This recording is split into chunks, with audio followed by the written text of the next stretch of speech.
Je suis à quelques jours de la phase fun pour ma boîte de prod. Faire les emplettes pour prendre du matériel.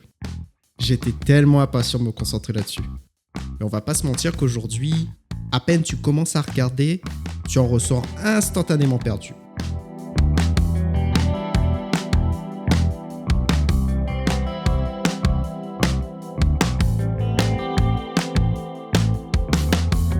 Quand t'es fan de tech, regarder du contenu sur le sujet devient ta seconde nature.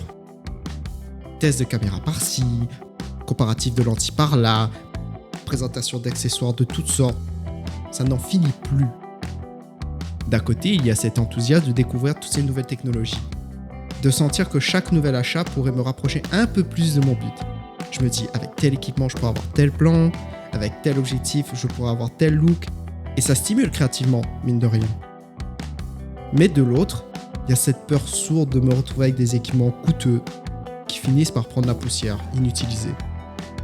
Et le compte en banque a séché.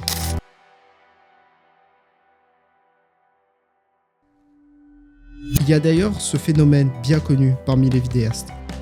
Cette tentation irrésistible d'accumuler toujours plus de matériel. On est facilement séduit par l'idée que le prochain appareil, le prochain objectif ou la dernière nouveauté technologique sera la clé pour améliorer notre travail. Cette envie incessante d'acquérir du nouveau matériel peut vite devenir une obsession, au point où on en oublie l'essentiel. Alors je me suis lancé dans des recherches longues, frustrantes, pour trouver ce qui me correspond vraiment. Je veux m'assurer que chaque pièce que j'ajoute à mon arsenal aura une utilité réelle, et qu'elle ne sera pas juste là pour faire joli sur une étagère. Le piège, c'est de vouloir tout acheter, de se dire que plus j'en ai, mieux c'est. Mais la réalité, c'est que trop d'options peuvent venir vite paralysantes.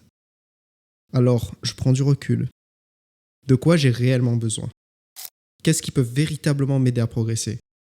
Qu'est-ce qui me permettra de répondre à la demande de mes futurs clients ? Même si je sais pertinemment que ça ne fait pas tout, je ne peux pas le nier. À un certain point, le matériel, c'est important. Mais c'est surtout comment je l'utilise qui compte.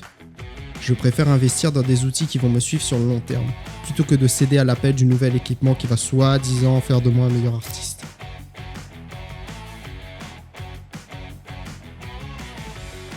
Mon but, c'est de bâtir quelque chose de solide, pas juste de me constituer une collection d'objets high-tech. C'est une approche qui demande de la patience, du discernement, et parfois même de la retenue. Je dois avoir abordé cette phase de manière pragmatique, mais sans pour autant négliger totalement le plaisir.